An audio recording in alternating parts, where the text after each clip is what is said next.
Hello, welcome to the channel Why Stories. Enjoy watching. There were 6 people in the room, nervously waiting for the cafe director. He usually wasn't late, but a few more minutes passed, and Santiago Guerrero appeared at the door.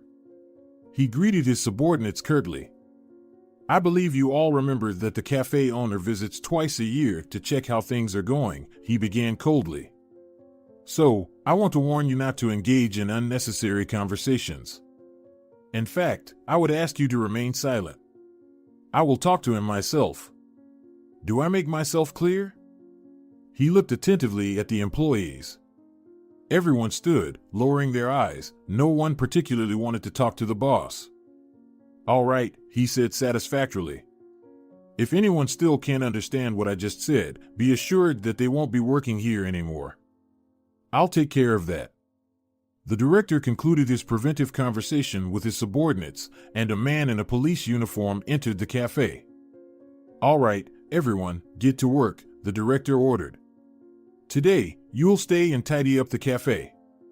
Everything should look perfect by tomorrow." He extended his hand to the policeman, and they walked together into the office. Cafe employees began bustling around.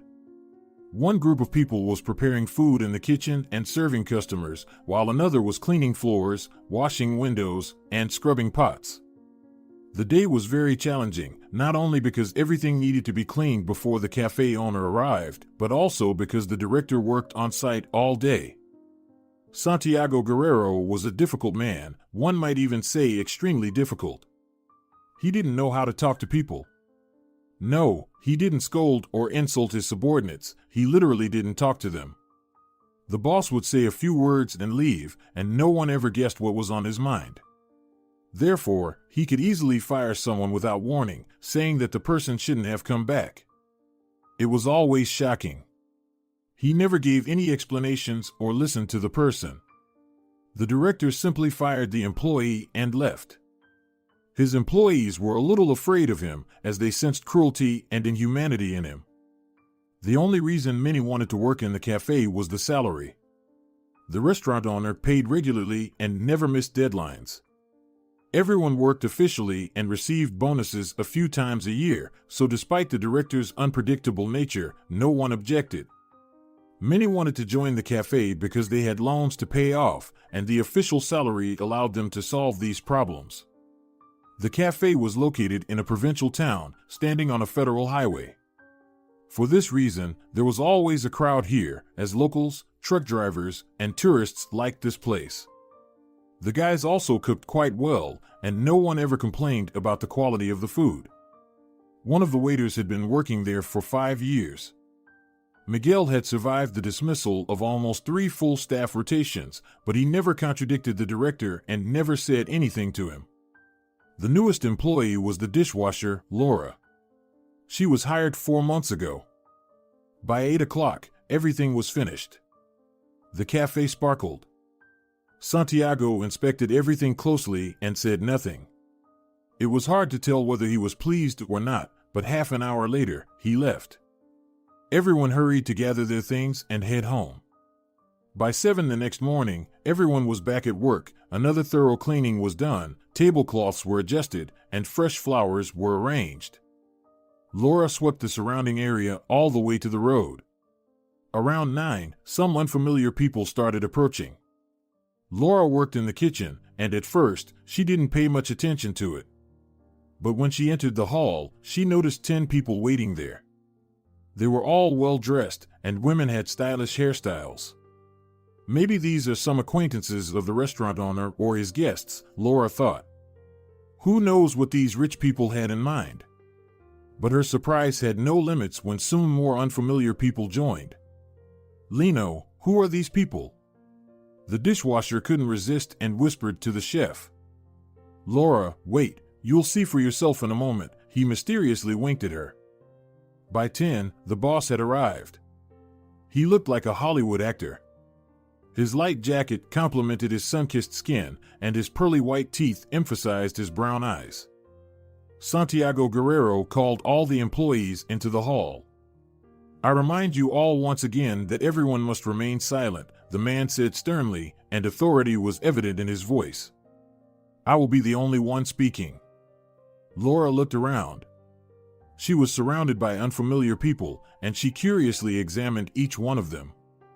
And now I will divide you into two groups, Santiago's voice distracted her. Stand where I tell you to. All the people in the hall were divided into two large groups, and a few more stood separately from them. He's here. Someone shouted. The boss rushed outside. It was visible how he shook someone's hand and tirelessly spoke. Finally, the door to the cafe opened, and the owner entered. He was probably around 50 years old, but he looked young. His body was slender, slightly curly hair reached his shoulders, and green eyes made him handsome. The man was smiling widely and saying something. Here, Arturo, welcome your subordinates, Santiago said joyfully. Laura was watching him in shock. For the first time in all this time, she saw a smile on the director's face. No, not subordinates, but comrades and colleagues, the owner kindly replied. Hello, friends. If someone doesn't know me, I'll introduce myself. My name is Arturo Hidalgo.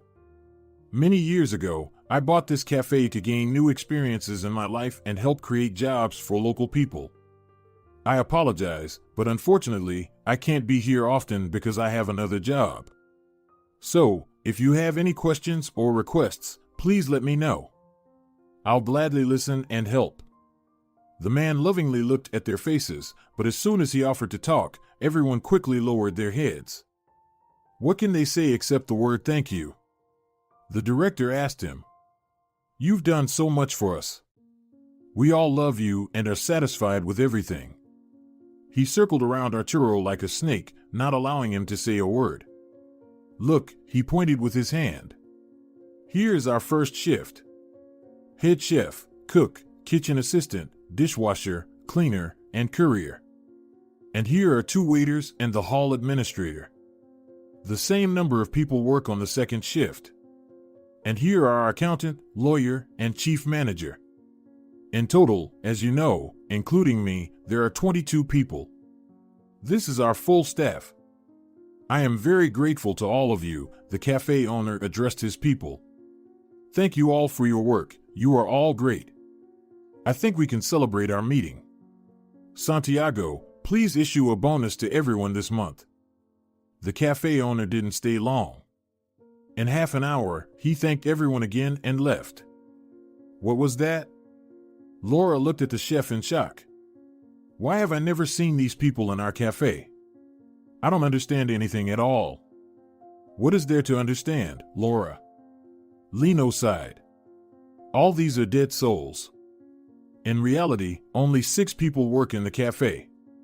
Or rather, we work like horses, 1 for 3, and officially, we have 21 employees. But how is that possible? She wondered. And why? Don't you really get it? He got angry. The director takes all this money, Laura. You better forget about it, or else. Or else what? The dishwasher asked in shock. Eventually, the owner will find out about it. Haven't you heard about Fernando Arias? He was surprised. He was one of the best chefs here. No. What happened to him? Laura asked with interest. He wanted to seek the truth 3 years ago, but they found drugs at his workplace, Lino whispered. Did you see? There's a cop who constantly comes here. They say he framed Fernando. They wanted to put Fernando in jail, but the same cop later demanded a huge amount of money from him to bury the case. He sold everything he had and even borrowed from people. 2 years ago, he left from here, and no one has seen him since. Oh my goodness! The dishwasher exclaimed in fear. I didn't know such things could happen here. You better keep quiet, the chef warned her. The director is an unpredictable guy. He can just come and say that you don't work here anymore, but that's nothing. If he finds out that you're digging into his affairs or saying something about it, then you're in for trouble. Laura returned home in shock that day. On one hand, she became afraid to go to work. On the other hand, some protest sentiments woke up in her, and she really wanted to uncover the truth. "Laura, stop it," she said loudly to herself, "or you'll surely get into trouble."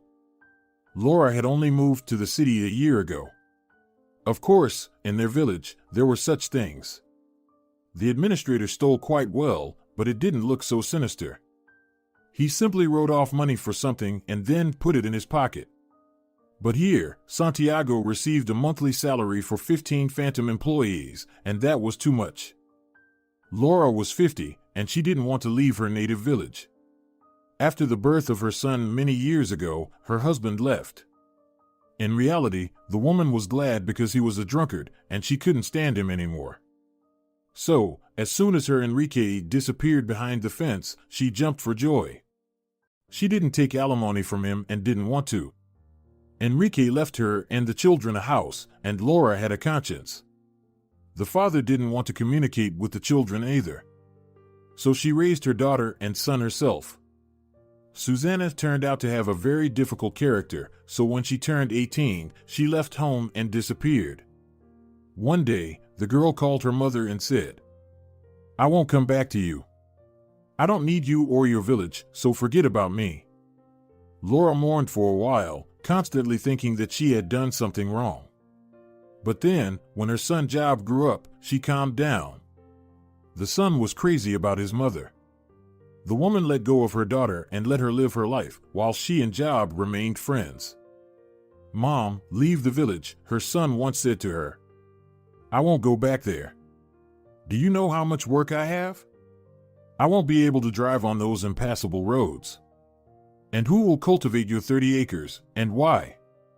Job, how can I leave everything?" The mother cried. "I won't be able to live without my home." "You're saying that now," he got angry. "But when you're 60 or 70? Enough. Do you remember why Grandpa Nemesio died? Because the ambulance couldn't get to you in half a day on your impassable roads. Well, what do you suggest I do?" The woman sobbed. "Leave," Job said. "That Basilio is pocketing so much money that they'll soon close your workplace due to unprofitability." "Oh, I don't know, Job," Laura sighed. "Maybe you're right. But if you're already over 50, you know how hard it is to change your life. Do you think it'll be easier for you at 70? The guy persisted. "Better do it now." Laura hesitated for about a year. But then her left arm started hurting so much that she couldn't do anything in her garden. She needed constant warm-ups and physiotherapy. And going to the city was a challenge. Either the road was flooded or the bus broke down. In short, all of this got on her nerves, and she finally decided to move to the city. Laura spent almost 6 months treating her shoulder, but then her arm started moving normally, and the pain disappeared. She accidentally got a job as a dishwasher. She was in this area of the city and went into a cafe. They sold delicious pastries there. She bought a few for herself and ate at a table. Suddenly, some guy approached the door and hung up an ad on it. "Dishwasher wanted. Schedule 2 on 2 from 7 to 8. Official employment. Contact cafe staff," the woman read. She approached the person behind the counter, who turned out to be the waiter, Miguel. He explained all the conditions to her. "The only bad thing is that our director is very strict," he whispered in her ear. "He might fire you for no reason." This didn't stop Laura, and the next day she was already walking in a nice apron and cap. In fact, she was not only a dishwasher but also an assistant chef, a cleaner, and sometimes a courier. In general, all three of them could easily replace each other. They were catastrophically short on people, and by the end of the working day, everyone was exhausted. Laura returned home, but what happened today couldn't get out of her head. The cafe owner seemed like a kind person to her. She could see care for the people and a desire to help them in his eyes, and it seemed like the man was illuminating. When Santiago was in the cafe, everyone was gloomy. His mere presence created strong internal discomfort. The woman met such a person for the first time in her life, and it was difficult for her to understand how to react to him. It seemed that everyone was just an empty space for him. Therefore, the director tried to keep silent, not to confirm their importance unnecessarily. Perhaps it was the highest degree of arrogance, or maybe Santiago was just afraid to reveal himself. In any case, 4 months passed, and the dishwasher still couldn't decide what kind of person he was. The next day was Laura's day off. They worked so much that these 2 days were simply not enough. On the first day, they just wanted to sleep, and only on the second did they have household chores to do. The woman had been lying in bed for a long time. She really didn't want to get up. But today, Laura planned to do some things, so she was already at the station at 11. A week ago, Laura made raspberry jam and Job's favorite tomatoes. Tomorrow, she wanted to give him a few jars. He just needed to meet the intercity bus. They had done this several times already, and they never had any problems. Job turned 23 this year and had been working for a company in the office for a whole year. His city was a district center, and life there was much more expensive. At first, the guy wanted to save up for a car to visit his mother, so he saved on everything. During this time, Laura also saved some money, so Job planned to buy a car soon. "Mom, maybe you should keep your money?" Laura's son said. "I can endure for another 3 months, and then I'll have enough." "What if you need it yourself?" "Job, let's hurry up and buy a car. I'll at least see you more often," Laura said with annoyance. "I already moved to the city, and I still rarely see you." "Job, I miss you." "Yes, I understand," sighed the guy. "I work to the point of overwhelm to get promoted. With this salary, I won't get far, let alone buy an apartment there." The woman came to the station, which was not far from her home. "So, the bus will be at 8, 12, 3, and 5 tomorrow," she read in the schedule for August 18th. "Well, then at 5. Job will have time to catch it after work," Laura decided.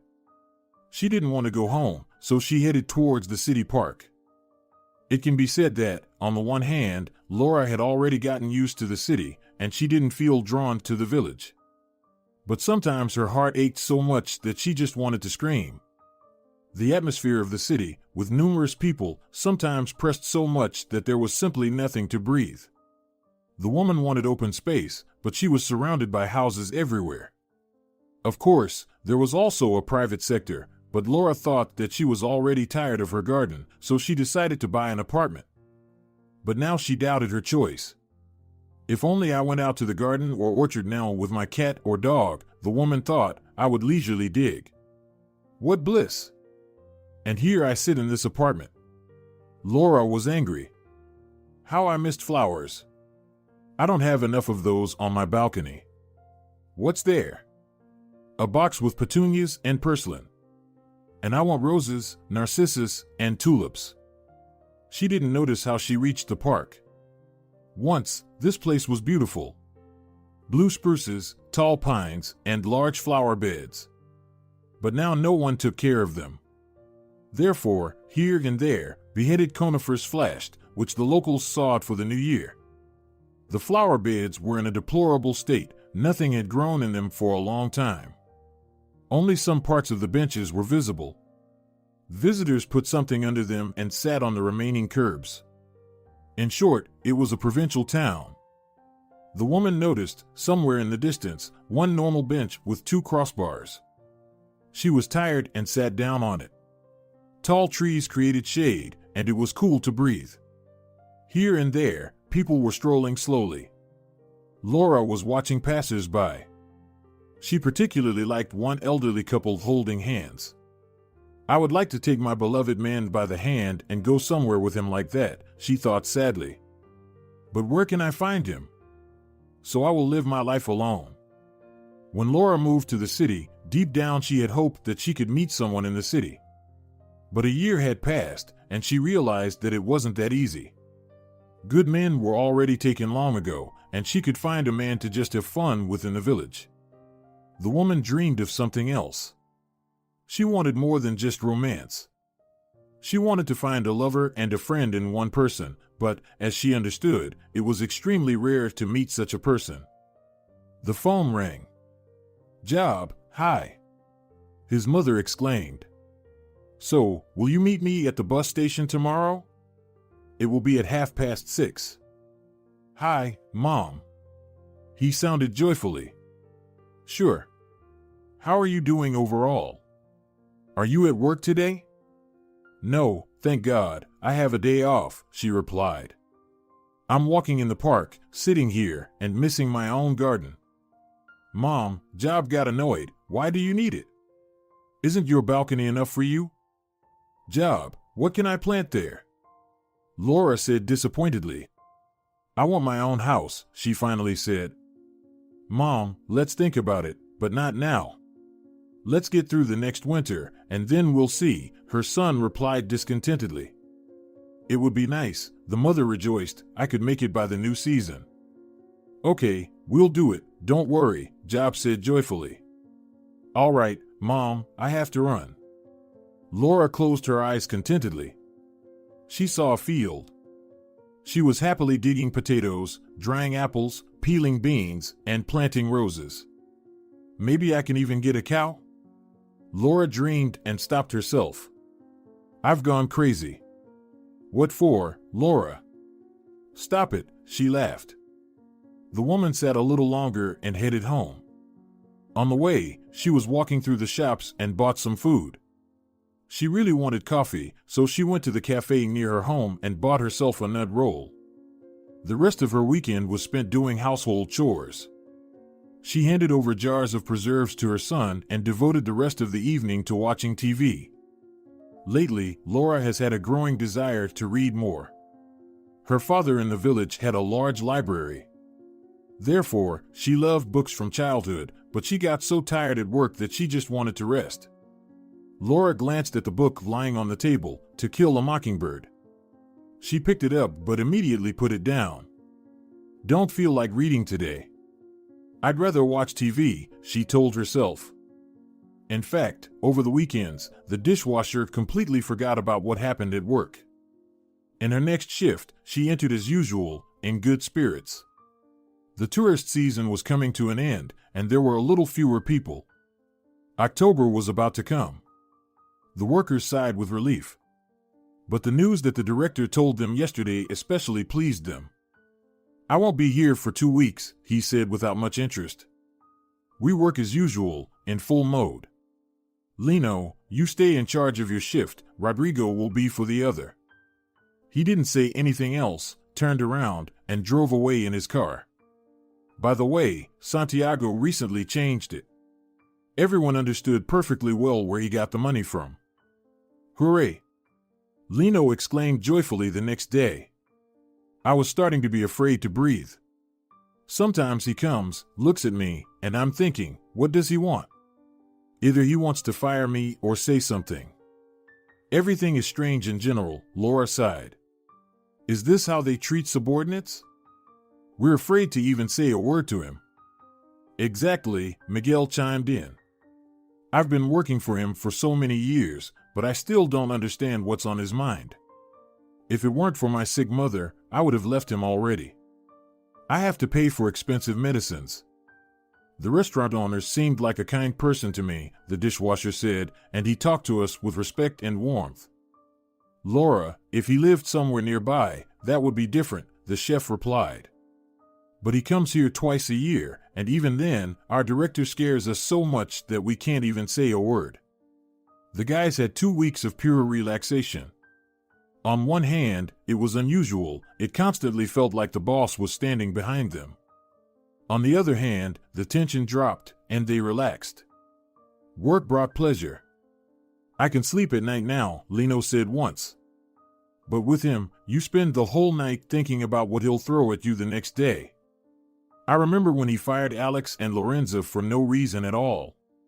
I just came up to them and said, you don't work here anymore. I'm waiting for your resignation letter. None of us still know why. I still feel sorry for Fernando, Miguel said sadly. He was a good chef. He didn't drink or smoke. And he really tried to stand up for us. But this one, apparently, twisted everything around, and then he retaliated for everything. There was 1 day left until the director's return from vacation. The workers polished everything to perfection so that he wouldn't have anything to complain about. The next day was the boss's shift. "Oh, I really don't want to go to work," she sighed loudly. The woman stood in the corridor for a moment and went outside.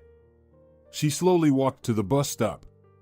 The autumn rain was falling, and it was cold.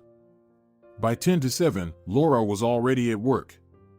Everyone was in a bad mood. At 8, the boss arrived. He silently walked through the premises, checking the dishes. "And where is the medium-sized saucepan?" He looked at the dishwasher with a piercing gaze.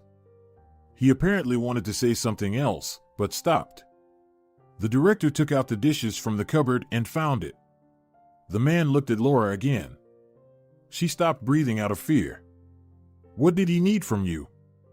Lino whispered in bewilderment when Santiago left. "What happened?" "Lino, I don't understand this person at all, and I refuse to understand him," the dishwasher hissed angrily. "Maybe there's something wrong with his head? Honestly, he behaves like an idiot." From that day on, Laura felt the director giving her a sidelong glance. Apparently, he planned to fire her but was waiting for something. In reality, the boss was just moody. And when he was in a bad mood, he could say anything. He decided to save the dishwasher's dismissal for the right moment, but the fact that she would have to leave was already beyond doubt for him. November came, and Laura felt more and more internal tension. Santiago didn't say anything to her, but she could read the meaning of his cold glances. The woman understood that he didn't like her. For several days, she had been in a bad mood. The director left, and they took a short break. Laura went outside. Not far from the cafe, there was an old tree, and under it was a bench. It was a cold November day, and the woman bundled up and sat down. The fresh air invigorated her. She sat with her eyes closed and didn't notice when a man approached. "Oops." She jumped, frightened. "I'm sorry, I didn't see you." The man didn't say anything to her. He started rubbing his hands, which were covered in torn gloves. The dishwasher looked closely at him. An old, tattered jacket, a goodness knows how dirty hat, an overgrown face, everything indicated that he was homeless. "It's very cold today," the stranger said, looking at her. "My hands are freezing." "Where do you live?" Laura cautiously asked. "Do you have a home?" "Everyone has their own fate," the man replied without raising his eyes. "I'm homeless." "But where do you spend the night in such cold weather?"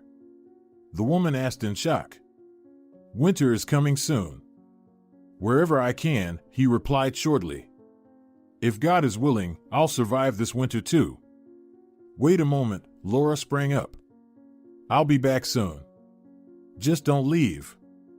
The woman wanted to run, but a gust of wind hit, and she was almost blown away. She struggled with it for a few seconds and finally managed to open the door. "Lino, while the boss is away, can I give that homeless man some hot coffee and pastries?" She pleaded with the chef. "Let it be on my tab." "Laura, I'm totally fine with it. Just make sure you don't get caught by the director," Lino warned her. The woman brought the homeless man coffee in a disposable cup and 2 pastries. "Here, have a meal," she said. "Unfortunately, I can't bring you anything else. Our director is very strict," she blushed. The man nodded approvingly and took a bite of the pastry. Laura stood there for a moment and then returned to the cafe. From that day on, the homeless man began to visit them often. No one saw where he came from or where he went, but when the boss was absent, Laura always brought him food. "What's your name?" she asked the stranger one day. "Estefanio," he replied shortly. "They named me after my grandfather." "What a beautiful name." The woman smiled. "I'm Laura. I work as a dishwasher in the cafe." "And what do they pay?" The man asked with interest. "I think they don't give money anywhere these days. I like the owner of our cafe. It seems like he's a kind person, but the director. Does he shout at you?" Estefanio looked at her. "Or does he not pay you?" "No, There's no problem with the salary, she sighed. He's just strange. He doesn't talk to us. He looks at you as if you're invisible. Our boss fired so many employees for no reason. Probably he'll fire me soon. Why do you think so?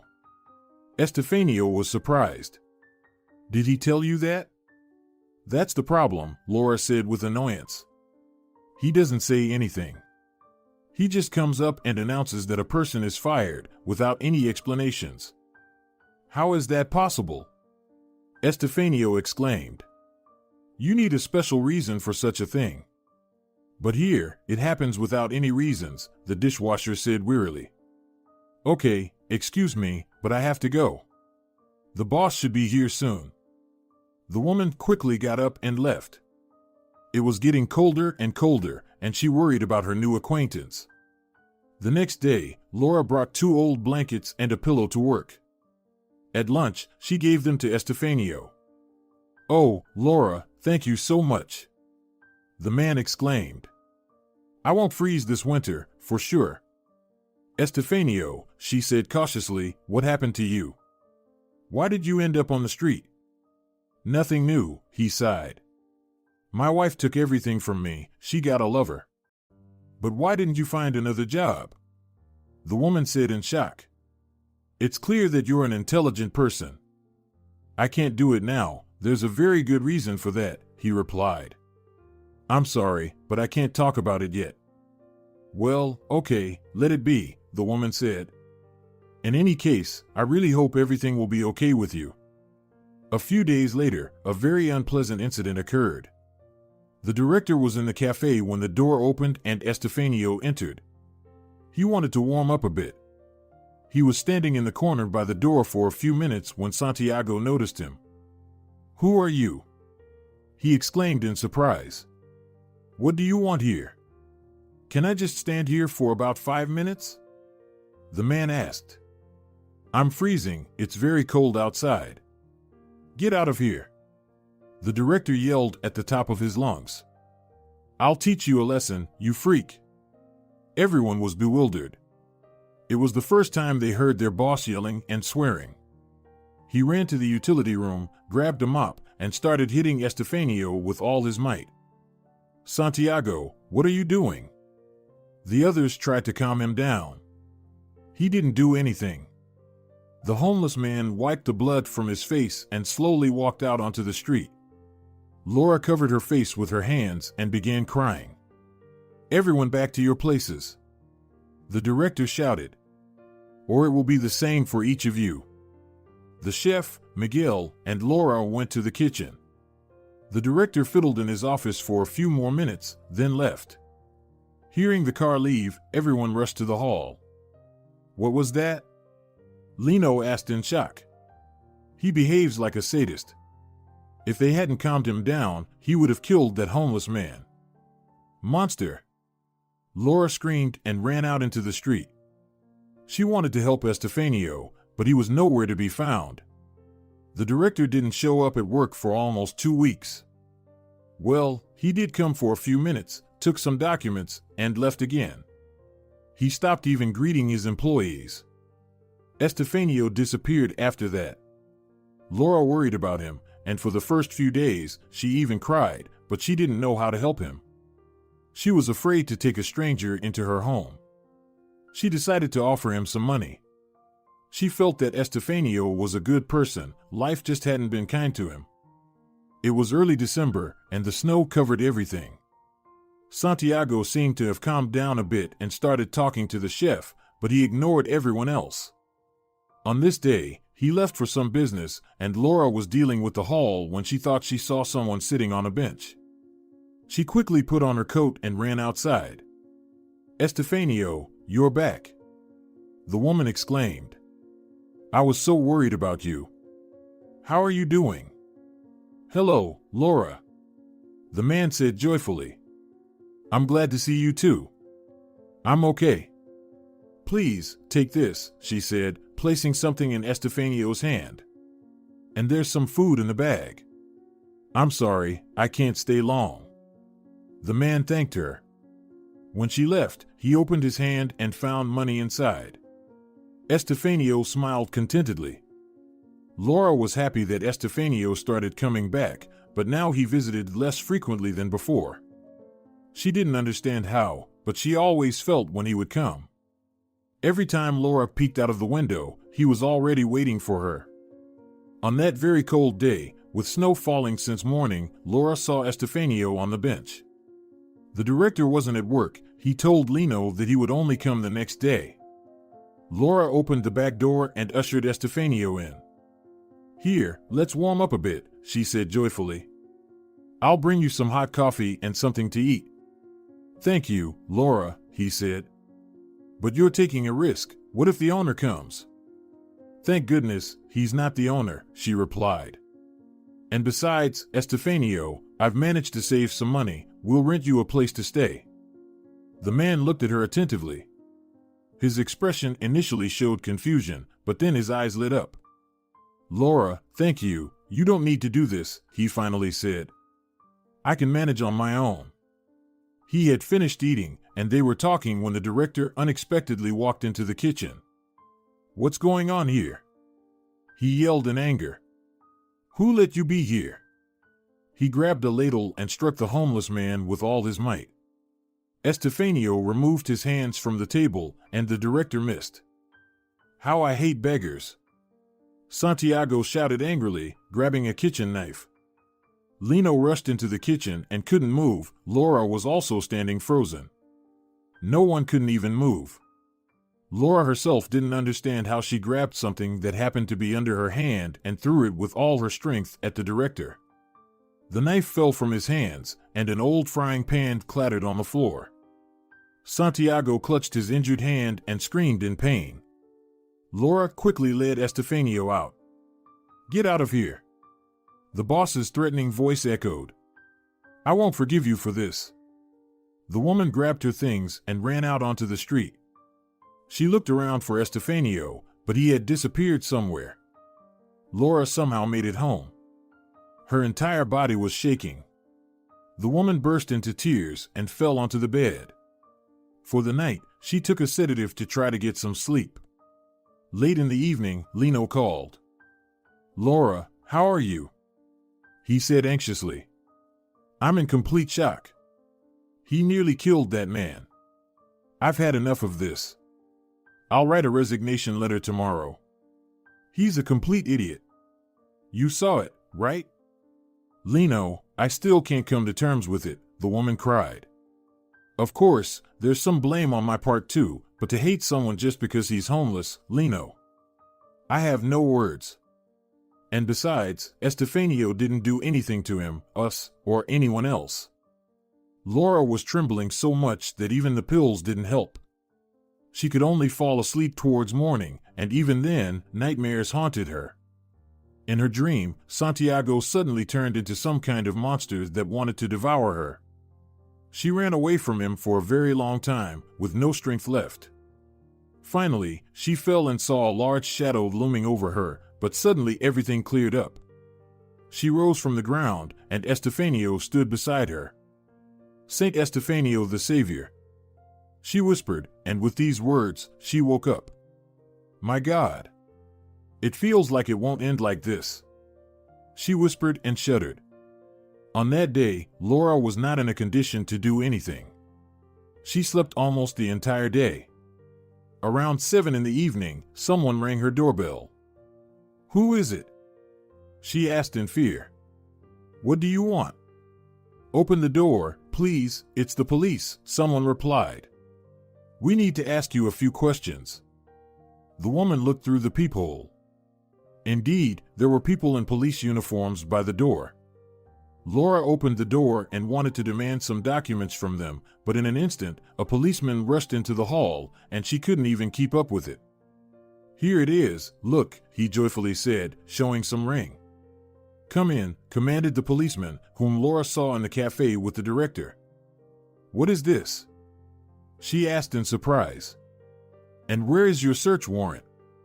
"This is the ring you stole from the cafe director, where you worked until today," he said. "What? I didn't take anything," Laura shouted. You planted it. Call another squad. Let them check for fingerprints. There are none of mine there. Oh, so you're also slandering the police? The man looked at her angrily. That's already a charge. Take her to the police station. And take the witnesses, they all heard it. The woman turned pale. She couldn't believe that all of this was true.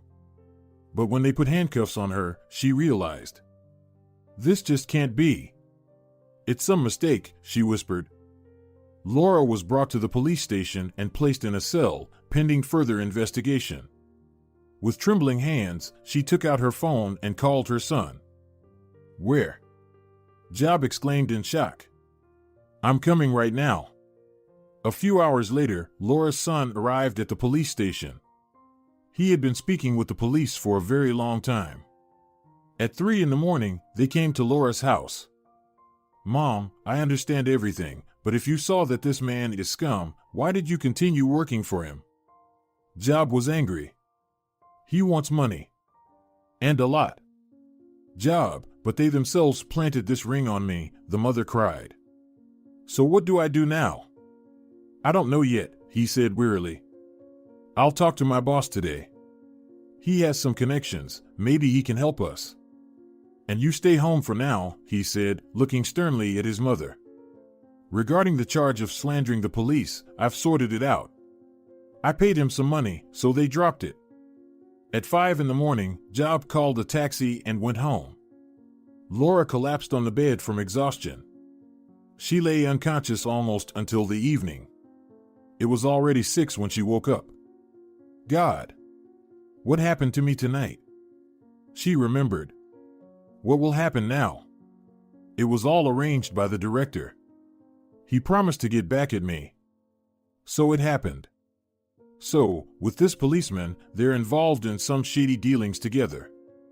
What a scumbag. He really looks like some kind of maniac. I've never seen such inhumanity in anyone. Laura got out of bed and tried to eat something, but nothing went down her throat. If this is indeed a ring with such diamonds, why don't the police wonder where the cafe director with a low salary got such an expensive piece of jewelry? Laura reasoned. Maybe it's not even his ring. If it's worth around $1 million. And, in fact, I've never seen it on him. The woman tried to understand what she could cling to. The fact that the police themselves planted this ring left no doubt. And what he wanted to do didn't compare to what Laura did. The director wanted to kill someone, and she just injured his hand. The cost of the frying pan was irrelevant, it wasn't that expensive.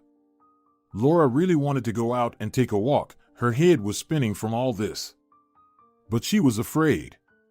It seemed to her that Santiago would be watching her from around the corner. The woman was nervously pacing around the apartment.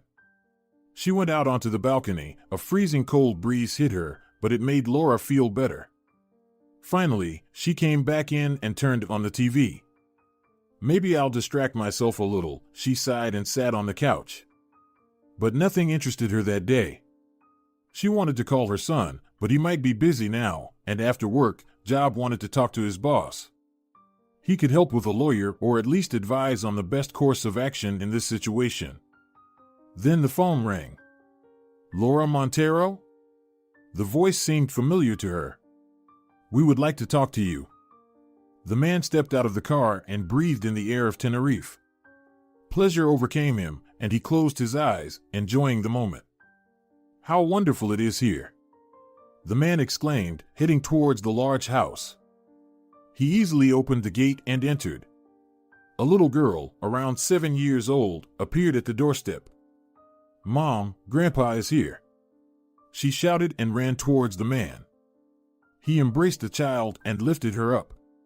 After a few minutes, a tall girl came into the yard. Dad, hi. She joyfully said. You didn't tell me you were coming. Dorothea, hi. He hugged her. I'm so glad to see all of you. I just flew in for a few days. Tomorrow, there's a national literary festival on Tenerife. Well, let's have a drink and talk. It's already hot outside, suggested the daughter, and they entered the house. After a few minutes, everyone settled comfortably in the living room. Dorothea bombarded her father with questions. "Dad, how are you? How's your work?" She eagerly asked him about everything. "Everything's fine, sweetheart," he replied. "At the publishing house, the business goes as usual, and with the magazines too. We're working in regular mode. Tomorrow, there will be the presentation of the Spanish Literature Award. I want to watch it. Besides, they're organizing a good exhibition. I'd like to select a few works for translation for my publishing house. Despite my love for classics, new trends are gaining momentum. You have to stay in the loop." "Dad, do you ever regret quitting?" Dorothea asked curiously. "You know, sometimes it hits me, and I feel like sitting down to write again," he sighed. "But then I came to my senses and realized that I'm more of an appreciator than a creator. Of course, I still regret burning all my manuscripts. But you have to be a realist, my dear. Every time I remember what your mother and I went through." In his childhood, Arturo was called a fantasist because he was constantly coming up with something. He wrote stories, poems, and several short stories. As time went on, the dreams of the little child grew into something more significant. The guy finished school and planned to enter the philology faculty.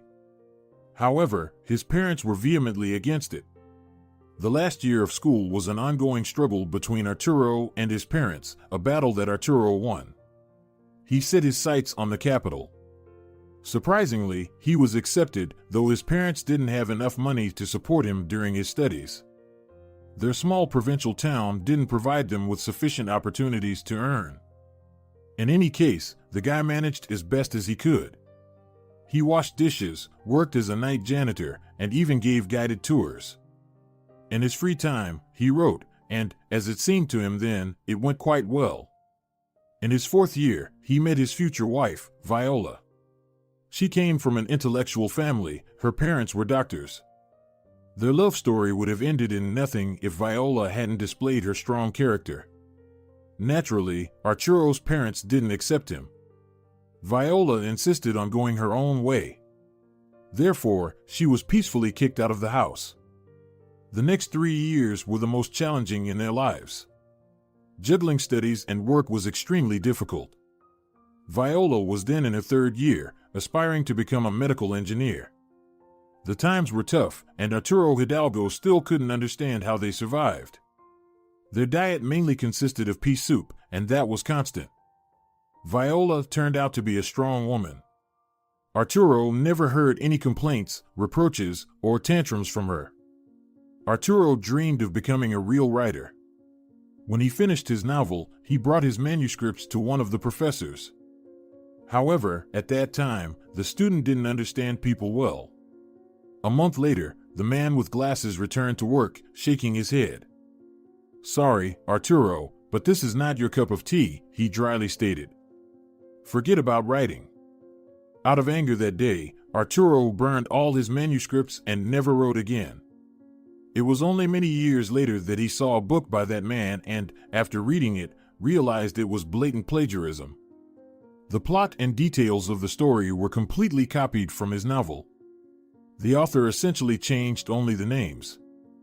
In his final year at the university, one of his classmates asked Arturo to read his thesis and make corrections. The guy gladly did it. Subsequently, not only his course but also students from other faculties brought him works for review. He not only earned some money but also received a job offer as an editor at a small magazine. At that time, it seemed like a miracle to him and Viola. They couldn't even imagine that 3 years later, Arturo would open his first small publishing house, and in 10 years, he would lead the country's top-ranking publications. Then he started dealing with magazines, one on popular science, the other on travel and adventure. Arturo still read a lot. He also searched for young talents. Some modern authors were personally published and promoted by him. Over time, the publishing house reached an international level, but, unfortunately, Viola didn't live to these days. She was around 40 when she died. On that day, there was heavy snow, and a terrible accident occurred on the road. One car crashed into the front three at full speed. Viola's car was the closest. She wasn't even taken to the hospital. Dorothea was 15 at the time, and she could hardly cope with her mother's death. Almost 10 years ago, the daughter married a diplomat working in Spain, so they now lived in two countries. "Dad, what about your cafe or restaurant?" Dorothea asked, sipping cold lemonade. "I still can't understand how it happened," she laughed. The thing was that a cafe was never in Arturo's plans. Firstly, he lived in the capital, or rather, its suburbs. Secondly, it was not his sphere at all, and he didn't particularly need that money. Once, he had a heated discussion with a friend. Arturo complained that with such global plans, he had stopped seeing simple life. Of course, he helped aspiring writers and organized various awards, but it wasn't enough. He wanted some real assistance. That's when Pancho suggested he open some charitable foundation. "Pancho, there's an abundance of philanthropy nowadays," Arturo sighed. "You know, I would like something real, something that works right away. I want to help ordinary people." "Well, you can build a hospital in some provincial town," replied his friend. "Not that. I want something else, but I can't explain it in words," the publisher said in frustration. "Well then, open some job vacancies, and pay people a good salary," Pancho simply replied. "That will definitely be real." "Exactly," Arturo exclaimed joyfully. "Now we just need to think about what and where." They opened a map, and Arturo simply pointed with his finger. Both friends were shocked. "Wow," Pancho finally said. "Arturo, it's so far from the capital. How will you commute there?" The man scratched his head and was about to give up on his idea, but he stopped. "I'll open a cafe there," he joyfully exclaimed. "Exactly. I'll rent some buildings and hire employees." "Arturo, you need to take this seriously," his friend objected. "Even if it's a provincial town, the restaurant business takes so much time, believe me. You know my brother has 2 restaurants, I know." "Pancho, I'll open job vacancies for people and gain new experience," the man happily replied. And so, he decided. 6 months later, Arturo had his own cafe. In the beginning, it took a lot, but then everything somehow worked out. He paid the money regularly, and the manager never complained. "Dad, well, you're not 30 anymore," Dorothea looked at her father with concern. "Maybe it's time to let go of your cafe." "Dorothea, I thought about it," he sighed. "It's a pity, of course, if I close it and people lose their jobs. There are just over 20 people working there, although maybe someone worthwhile will buy it and the guys will continue working. I'll fly there soon, see everything on the spot, and then we'll see." "Dad, let's explore the island today, and after the exhibition, we'll go to the mainland," Dorothea suggested. "Nora is already tired of sitting here. We'll come back in the fall." "So we'll celebrate her birthday at home this year?" The grandfather rejoiced. "I only see her a few times a year, I can't even enjoy her company." They had breakfast, and Dorothea brought her car. Grandfather and granddaughter gladly got into it. The car slowly started, and they headed to Playa de Amba. "How I love the beaches of Spain!" Arturo exclaimed with delight and plunged into the water. The beach was truly breathtaking. The clear turquoise water glistening in the sun, the golden sand, it left an unforgettable impression. Nora was playing with her mother, not far from the shore. The water had a gentle entrance, and the little girl could swim safely. Since it was morning, there were few people, so the swim went very well. "Dorothea, let's head to the botanical garden," her father suggested after a few hours. "I don't feel like going to the zoo or the oceanarium." A few hours later, they were in Puerto de la Cruz. It was one of Arturo's favorite places. Of course, he loved the sea, but the local tropical plants drove him crazy. Unlike the flora of the central region, many of these plants looked like real aliens. "How I adore it!" The man rejoiced like a child, approaching a massive rubber tree. "Just look at its adventitious roots. The tree seemed enormous because of its roots hanging down from the branches. It looked very unusual. Arturo not only wanted to touch it with his hands, so to speak, but also to wander among its intricate roots. The procession curiously examined breadfruit and pepper trees. Then they headed towards the greenhouse, where the most exotic orchids were bred. They are such beauties. Dorothea admired the flowers. Even though they are parasites, their fragrance is so delicate and intoxicating. Yes, her father agreed. The only thing is, it's hard to breathe here. High humidity, in a word, a real tropical climate. They strolled in the botanical garden for about 2 hours. Before heading home, Arturo suggested stopping at one of the small cafes for lunch. Yes, not like ours, he laughed. You won't find pies or pastries here. But you know, for some reason, I eat better here, or maybe because the climate here makes digestion work differently. Dad, it's just that we have very fresh seafood and eat it with vegetables, his daughter replied. You know, I don't even want to eat dessert here. Even when I make a homemade cake, we can't eat it for several days afterward.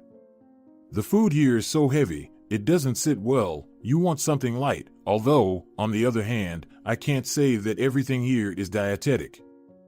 When is Remigio coming home? The man asked. I'm in Spain, and I still haven't met my son-in-law. He'll be here on the weekends, Dorothea replied. So you'll definitely meet him. You know, I keep thinking, maybe we should move to the mainland? Remigio has an apartment at the embassy near his workplace. But I understand that I won't be able to. I've already gotten used to the quiet life. The hustle scares me, and Nora goes to school here. She loves her class. Of course, I miss my husband a lot, but we still haven't resolved this painful issue. I understand you, Dorothea, her father sighed. With time, you'll find a solution.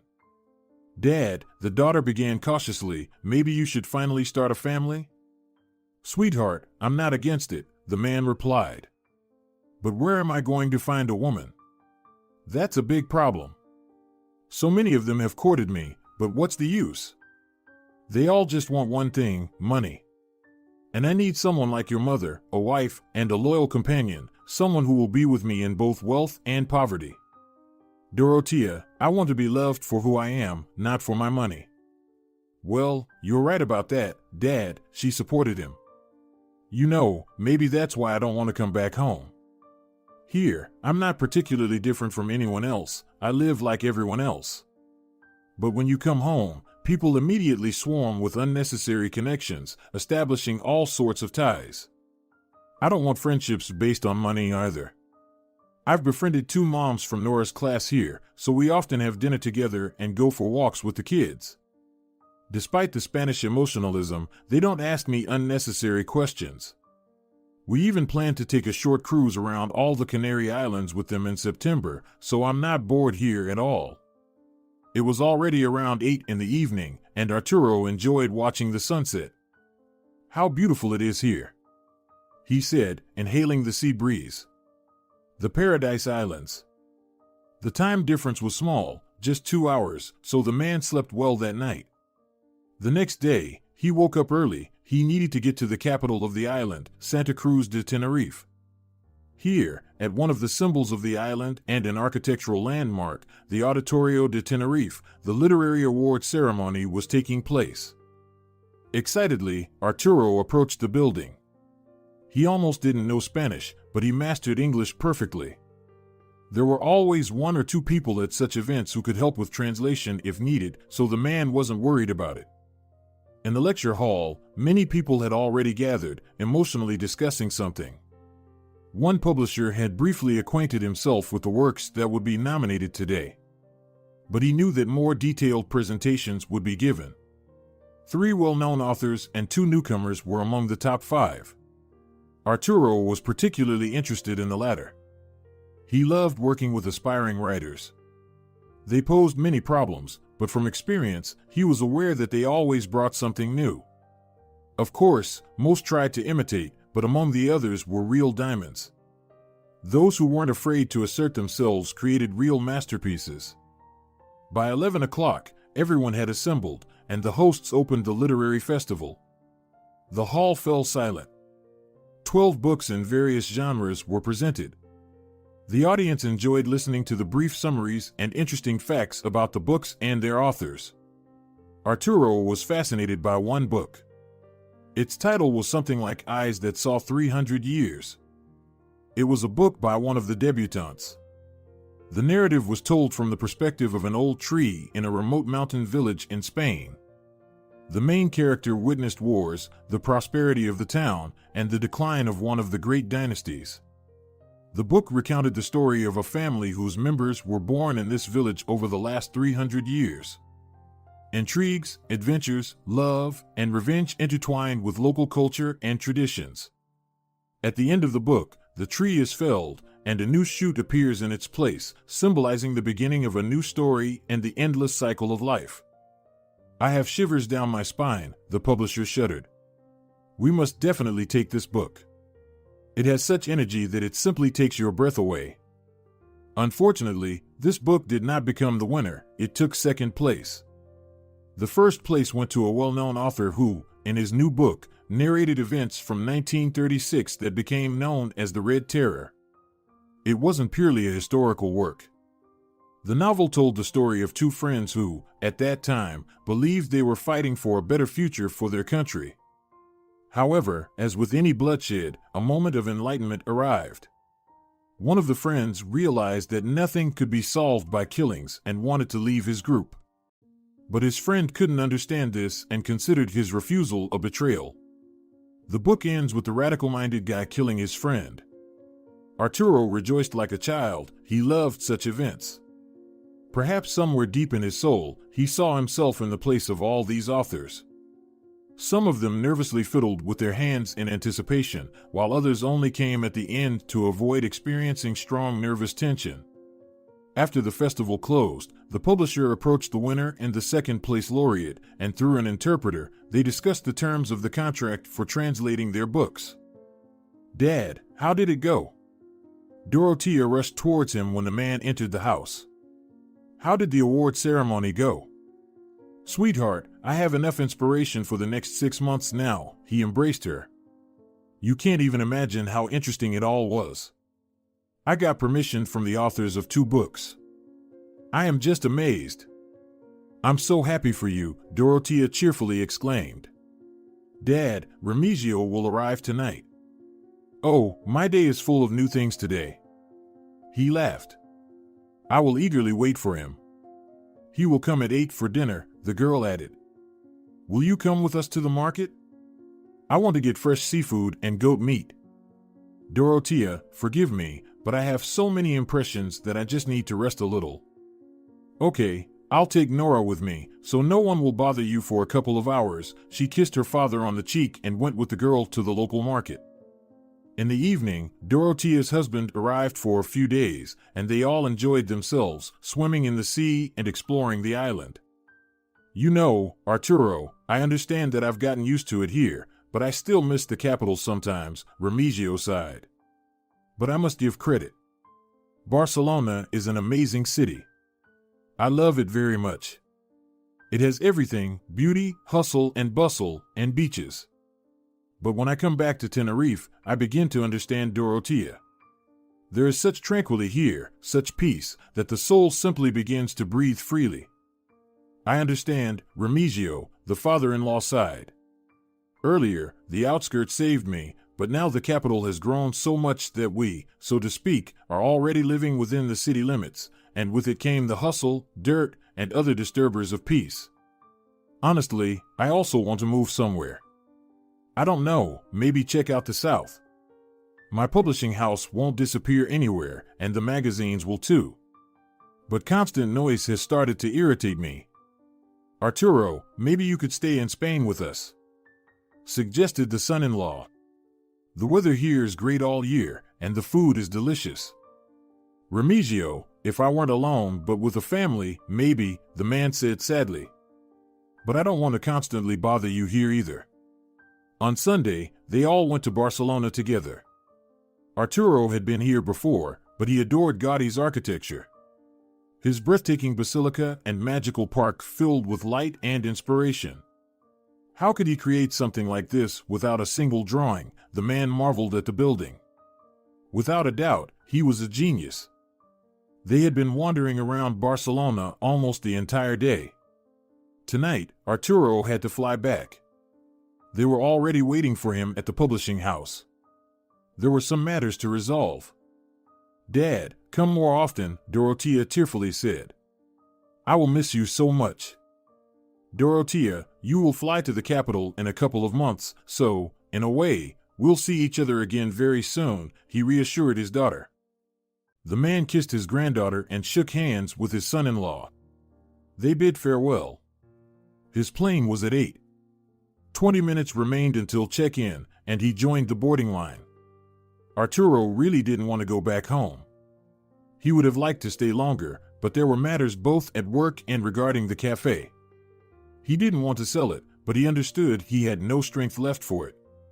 "If everything goes well and there are no problems, I'll sell it in a year," he pondered. "But if something goes wrong, I'll deal with it immediately." In the capital, there was a cool August evening, or rather, night. He took a taxi and was home in a few hours. A complete silence reigned there. The owner opened the door and entered the hallway. "Oh my God, what a contrast!"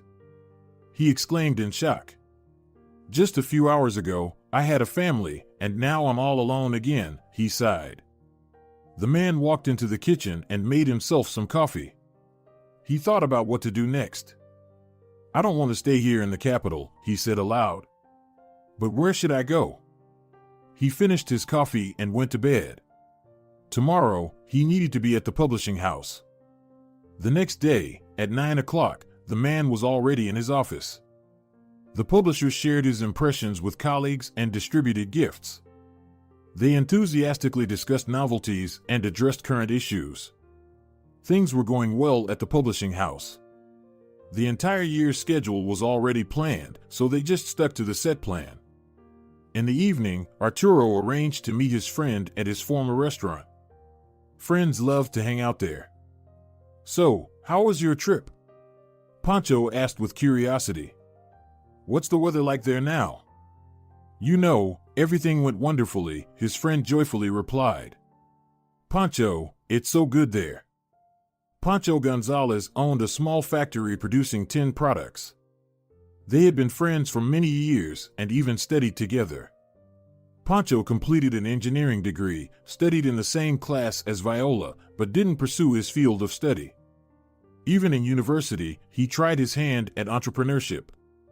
Initially, he traded in electronics and later switched to tin. He had been working in that field for many years. He had a good house, lived in the capital, and traveled abroad, so he was content. He didn't strive for great heights, deciding to settle down. "Marta and I are planning to go to Croatia at the end of September," Pancho said. "We need a little break too. Actually, I'd like to stay longer, but there are matters at the publishing house, and I have to resolve issues with the cafe," Arturo said with annoyance. "Something needs to be done about the latter." "Arturo, just sell it already," his friend exclaimed. "Why do you need it?" "I constantly think about it myself," the man replied. "I decided to go and take a look. If everything is fine, I'll leave it for another year, but if there are any problems, I'll find a buyer." "You don't even need to wait for a year," his friend insisted. "Go and sell it." "Pancho, I can't do that. There are people there," he sighed. "They rely on me." "Your compassion won't lead to anything good," Pancho said, dissatisfied. "Pancho, I don't want to live in the capital," Arturo unexpectedly stated. "I'm leaving from here." "Where to?" His friend looked at him in surprise. "Do you want to go to Spain?" "No," he calmly replied. "I have business here at the publishing house. I can't work like that, and I don't want to disturb Dorothea. They've gotten used to their lives." "Then where are you planning to go?" Pancho wondered. "I'm not sure yet," he said, lowering his head. "I want to go somewhere in the south." "It's good only for vacations, I think," his friend replied. Living there is impossible. No water or bad water, expensive groceries. Although money problems are unlikely to trouble you. To be honest, I don't want to be by the sea, Arturo scratched his head. In general, I haven't decided yet. I'm leaving at the end of the week. I'll see what's going on in my cafe. Also, I'll take a look around the area. Well, it's certainly a small town, Pancho tried to dissuade his friend. Okay, let's see, the publisher sighed. When I return, I'll tell you everything. It would be better if you moved to Spain, Pancho grumbled. The days passed very quickly. At the publishing house, everything was already prepared for the autumn release of new publications. Colorful magazine samples adorned the owner's desk. On Thursday, they decided to hold a large meeting to discuss current affairs. So on Friday, Arturo could calmly leave. He visited his cafe, and on the same day, he returned. So, how did everything go? His friend asked with interest. Is everything normal there? Pancho, I don't know for sure, he said, scratching his head anxiously. I still can't understand. What do you mean? Pancho wondered. Did something happen there? I don't understand it myself, but he took a deep breath and looked out the window. What is it, Arturo? The man urged impatiently. Were the workers drunk? Did they disrespect you? No, there's no problem with that, he finally replied. Pancho, it's as if something is happening there. You see, they stand there and remain silent, as if they can't utter a word. It's not the first time. Although maybe it was like this before, but I didn't pay attention. But this time, it just struck me. It's as if they are afraid to say something. Maybe your manager intimidated them? Pancho suggested. Possibly, but then what's the matter? Arturo pondered. In my publishing house, they can tell me anything if they need something or disagree with me. But there, people are so scared. When I asked them to talk, they immediately lowered their heads. I can't understand anything. Well, call Ricardo, let his people check everything there, the man suggested. I think if something is happening there, you won't easily find out, and maybe I just imagined it all, and I'll be driving a person away for no reason, the publisher said thoughtfully. So what do you want to do? Pancho asked in surprise. I don't know yet, I need to think, Arturo calmly replied. When I come up with something, I'll let you know. Besides, I need to finish everything now so that I have free time when my family arrives. We'll celebrate Nora's birthday, and then I'll decide what to do about it. Are they coming to the capital in October? His friend exclaimed joyfully. That's really good news. The girl must have grown so much. I haven't seen her in almost a year. Time flew by unnoticed. It was October 10th, and Arturo was welcoming his daughter's family at the airport. Nora was given a week off from school, so they planned both to relax and visit friends. Remigio was flying in a few days later for his daughter's birthday. He only had a few days off. On his granddaughter's birthday, Arturo decided to take his girls to the fairy tale park. In the evening, at 7, when her dad would arrive, they booked a place in a children's cafe. The girl was very happy. She had enough impressions for several days. She bought various souvenirs for her friends and teachers, and she wanted to take them to school. Mom, Grandpa, I still want to go to the candy store. Nora said. Can we choose candies and cookies together? After the park, they stopped at a huge confectionery store where the best sweets from factories were sold. Wow! Look at this! Nora's eyes were sparkling. I think my friends will love it. I'll give big chocolate bars to the teachers. Nora, dear, that's not all, her grandfather mysteriously said. You'll get the rest of the gifts at home. By 5 in the evening, they were back home, and the girl admired her new folding bicycle, roller skates, and a huge dollhouse. Dad, now we need to order a plane to transport all this, Dorothea laughed. This is something, Nora, you definitely don't have this yet. But her daughter didn't hear her. She was enthusiastically examining all her gifts. She liked absolutely everything. An hour later, Remigio arrived, and they started getting ready for the cafe, which was not far from home. The capital, so to say. The son-in-law laughed when they got stuck in traffic. We would have walked faster. But there will be something to remember, the father-in-law smiled. You're used to walking on foot in Barcelona, and here you can at least ride in a car. Or just sit in it, Dorotea laughed. That's real life for you. Oh yes, sighed Remigio, sometimes you just want to go home. But when you come, the same thing happens. Will Pancho come? Of course, Arturo laughed. Where would we be without him? He's like a full-fledged member of our family.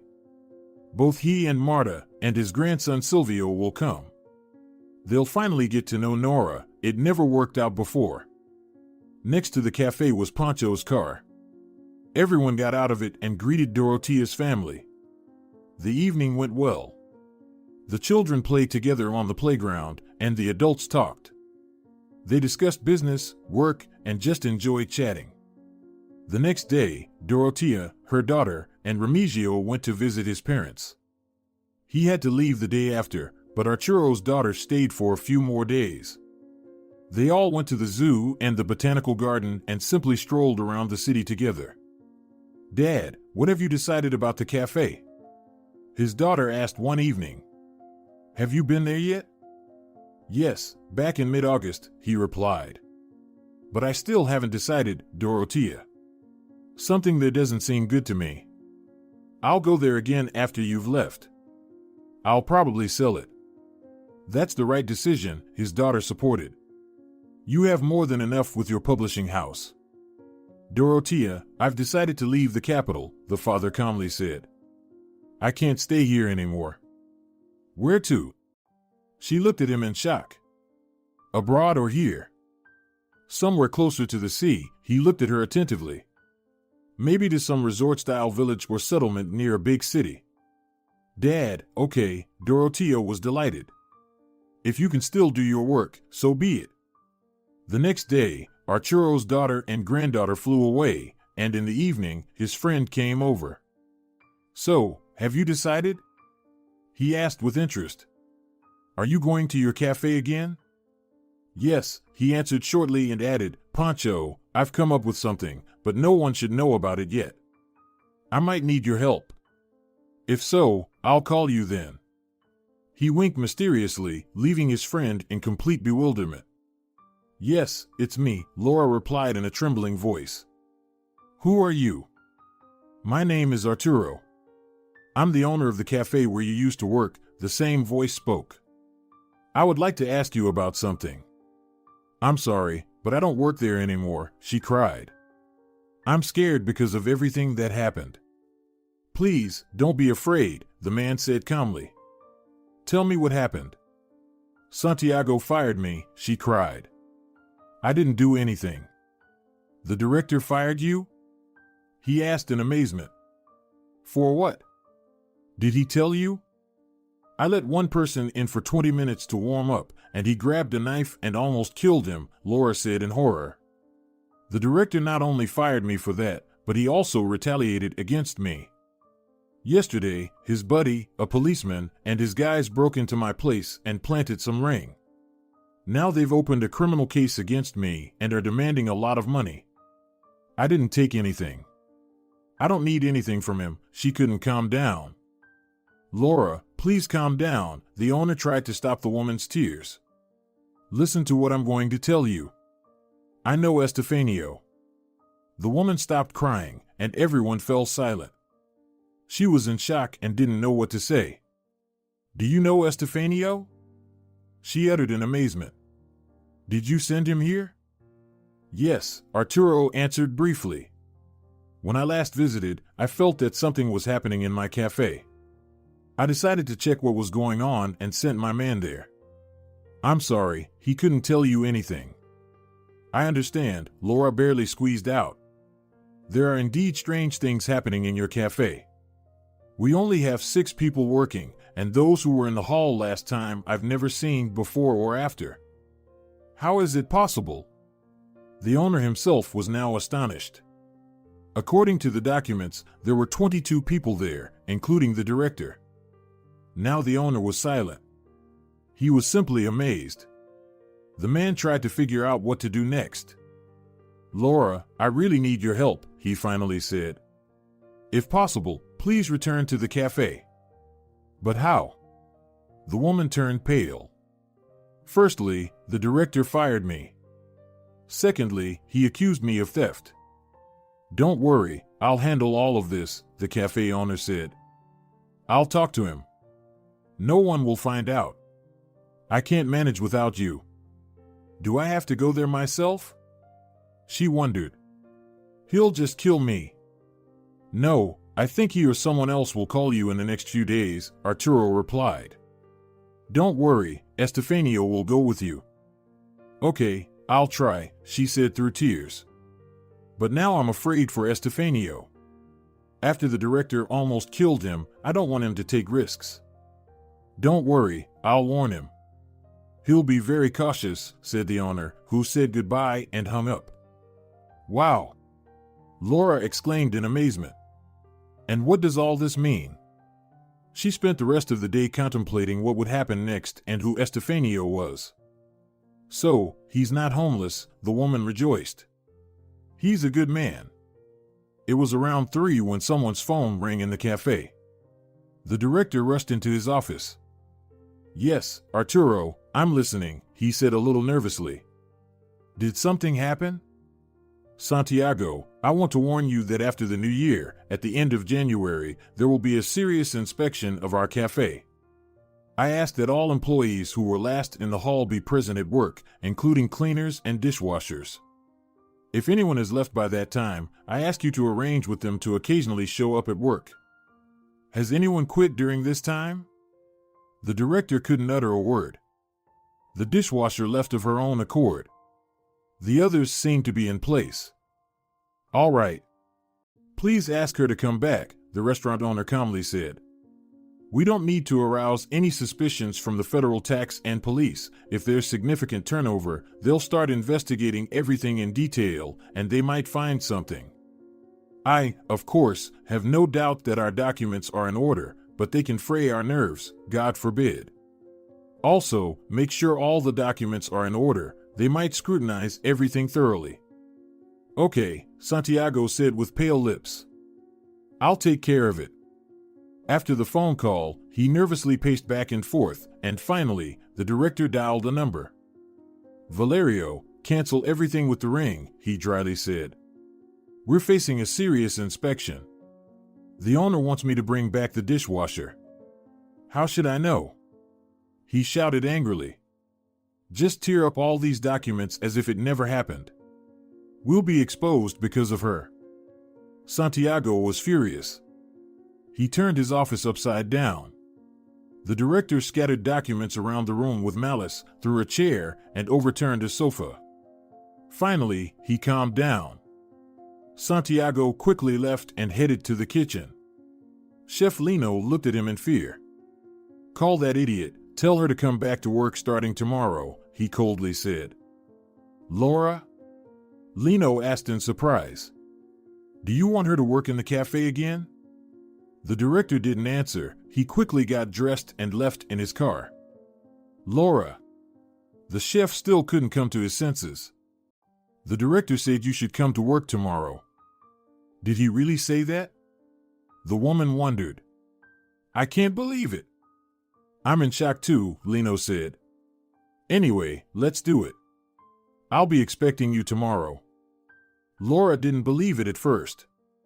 But an hour later, she had another conversation. "Laura," someone said, "we apologize to you, but there was a mistake. This is regarding yesterday's ring. We've closed the case. Apologies again." "That's a miracle." The woman rejoiced and immediately called her son. "Mom, don't get involved there." Job pleaded. "Wasn't yesterday's trouble enough for you?" "Son, he can't do anything to me now," reassured his mother. "Besides, this won't last long." "Well, do as you wish," the son said, offended, and hung up. The next day, Laura came to work. The director didn't even look at her, as if she were an empty space. The woman also paid no attention to him. The director spent the entire day in his office, and at 6 o'clock, he went home. The cafe closed, as usual, at 8, and Laura went outside. Estefanio was waiting for her on a bench. The woman happily ran up to him. "Estefanio, I'm so glad to see you," she said quickly. "If you only knew what happened after that," she whispered in his ear. "I know everything. The owner called me," the man said. "Hello, Laura," the man said. "I'm also glad to see you. I'm glad everything worked out."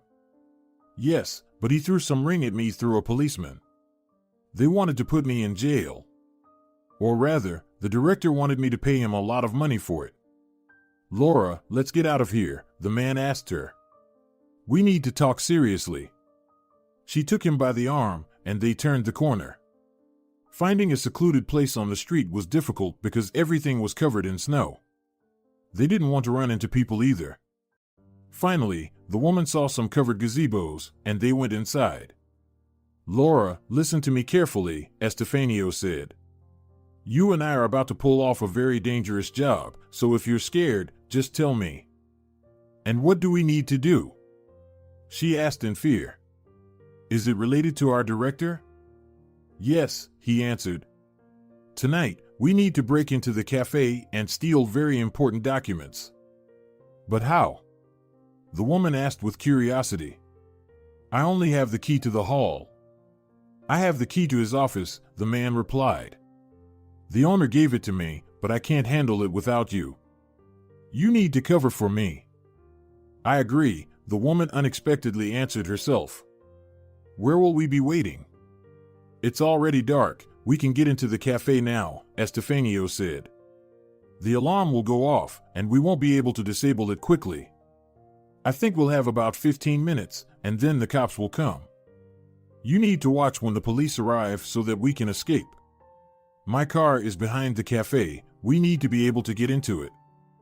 "Okay," the woman calmly replied. "I understand everything. I'll open the cafe, turn off the alarm, and wait for the police. You enter his office and get the documents you need." They left their hiding place and approached the car. Estefanio took something from there. 10 minutes later, Laura took a deep breath and opened the door. The alarm went off immediately, but she quickly turned it off. Estefanio was already in the director's office. "Damn! What a mess!" he cursed, almost falling and stumbling over a fallen chair. "What has this idiot done here?" The man turned on the light. There were some documents scattered on the floor. He quickly collected everything and put it in his bag. The computer was still on. "This is lucky," the man exclaimed, inserted his flash drive, and began downloading the documents he needed. He was almost finished when Laura appeared in the doorway. She heard the police car approaching. Finally, Estefanio pulled out the flash drive and put it in his pocket. They rushed out of the back door, jumped into the car, and drove away. "Estefanio, faster!" Laura shouted. "They'll call for backup now." "They won't catch up with us," the man reassured her. "Look at the snowfall." Estefanio stopped the car in an alley. A police car passed by them. They were standing there, probably for about an hour. "Estefanio, what will happen now?" Laura cried. "Will they arrest us?" "Laura, now everything will be fine for sure," the man replied with tenderness in his voice. It was around 11 when the car pulled up to Laura's house. "Laura, I'll explain everything to you later," the man said. "We'll see each other soon." The woman watched as the car drove away. She still couldn't believe what had happened in the past 2 days. "Lord, so much has happened in my life in 2 days." She exclaimed in amazement and headed towards her home. She didn't know what to do now. Besides, it wasn't her shift the next day. In short, Laura decided not to go to work the next day. 2 days passed, but no one called her. On the one hand, she was scared. On the other hand, she was burning with curiosity. Lino, hi. She finally couldn't hold back. What's going on at work? Oh, Laura, things are such a mess here, the chef said with excitement. In short, they closed us down for now. They say there are some inspections, cops, tax authorities. Apparently, our director has finally played his last card. You know, it's good in a way because of how much longer one can work in such hell. Lino, so now everyone will know about these phantom employees? Laura said in shock. Well, of course. The man replied. All his secrets will come to light now. Laura had been sitting at home for almost 4 days. It was already evening when her phone rang. Laura, good evening, said Arturo. Can we meet tomorrow at around 10? Let's meet at our cafe. At our cafe? The woman was scared. Is it open? No, but there will be no one there tomorrow. I would like to explain something to you and, of course, thank you. And how is Estefanio? Laura couldn't resist. Is he okay? Yes, he's fine, the owner reassured her. You'll see him tomorrow. Laura was very happy with this news. These days, she had been very worried about Estefanio, but she didn't have his number, phone number, or address to find out about him. What if he's married? A cunning thought paralyzed her. After all, as it turned out, he wasn't really a homeless man. Laura really liked this man. But she tried to stop all these romantic thoughts because if he had a wife, there could be no talk of any feelings. She tried to distract herself, but nothing worked. She turned off the TV and went to bed. The night was restless. Everything got mixed up, the cafe, the director, the owner, Estefanio. The next morning, Laura woke up early. She didn't know what to do. It was very cold outside, and going to work now and waiting in the cold for several hours made no sense. Finally, it was 9 o'clock, and she left the house. Laura pulled the door, and it opened. It was almost 10 to 10, but someone was already here. She went to the kitchen. It was silent there. Then she knocked on the director's door. Come in, she heard a familiar voice. Laura, is that you? Arturo was sitting at the table. He was dealing with some papers. Sorry, I couldn't meet with you earlier, he said. We needed to sort things out here. And what will happen now? She asked hesitantly. Are you closing the cafe? Let's start with what happened, the owner said tiredly. I think you'll be interested in learning about this. Santiago worked for me for over 5 years, and all this time, as it turned out, he was stealing on a large scale. And it wasn't just about the non-existent employees. He collaborated with the local police chief, and together they engaged in various schemes. Let's start with the lease for this building. As it turned out, it belonged to one person, and the policeman set him up. For not being able to pay him several million, he put him in prison. They made fake documents. On the one hand, they put money for rent in their pockets. On the other, they hung enormous debts for utilities on this unfortunate man. But, thank God, many cases will be reviewed now. Another way they made money was this: Santiago constantly fired employees and hired new ones. So, this same policeman used their passport data, and they became informers, witnesses, or complainants in his cases. For example, a complaint to the police was written from the former cafe employee's perspective, claiming that such and such a person stole, beat, raped, and so on. An absolutely innocent person was accused, and then, under the threat of imprisoning him, the police chief extorted money from the person, and then the case could simply be closed. Do you remember how easily they opened and closed the fake case about the missing ring?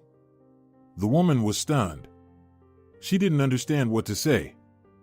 But how is this possible? Laura barely whispered. Can it be that no one ever checked them? In this, Laura, lies my fault, the restaurant owner sighed heavily.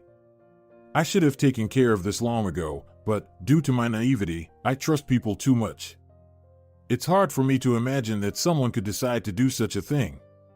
Although, considering how the former director hated ordinary people, it could be imagined that he was capable of even worse.